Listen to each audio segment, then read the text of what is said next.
Et quand je suis arrivé à la brigade de gendarmerie ici, à Douala, à l'ancienne gare qui a été rasée, dans le gars qui t'ouvre la porte, il est boulot.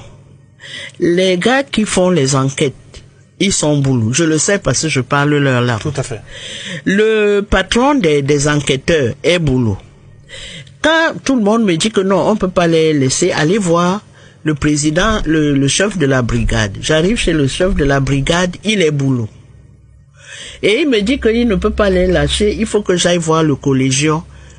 Le collégion est boulot.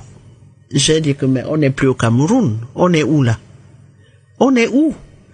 Où dans une administration, toute la chaîne, la hiérarchie, c'est les gens d'une même région et qui parlent la langue du président. Donc, qui a fait ça? Ce sont eux.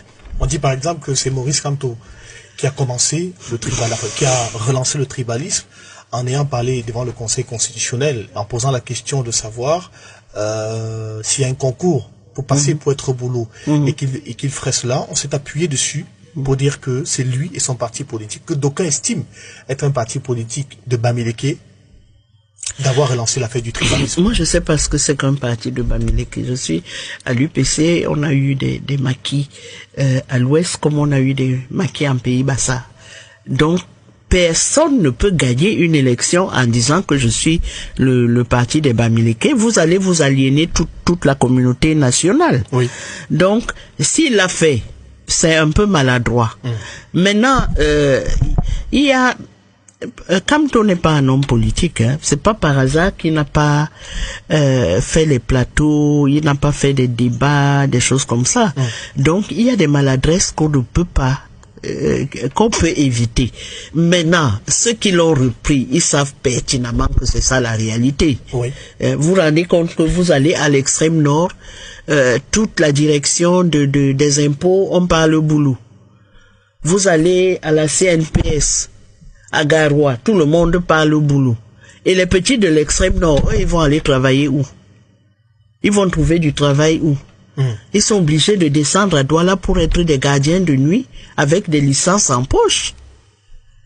Donc, on a ce régime a complètement massacré le vivre ensemble, a massacré la fierté d'appartenance nationale. Chacun cherche maintenant le parti de son village, et comme le président sait y faire, quand on vous nomme, on te donne une petite cagnotte, tu vas faire danser tout le village. Je vais terminer par un exemple d'un ministre. Oui, allez-y. Le ministre là, on se retrouve à un cocktail et puis bon, moi je me méfie, je parle pas beaucoup et puis il vient me voir et me dit arrête, tu sais, on est conscient qu'on fait du mal à notre pays. Parce qu'aujourd'hui, tout le pays est quadrillé par les villages. Et donc, c'est le ministre qui vous dit cela. C'est le ministre qui me dit ça. Le ministre Boulou, lui, me dit, on a fait beaucoup de mal au pays. Et quand je le dis, ils vont dire que Henriette Ekoué a lancé une fatwa contre les Boulous. Non.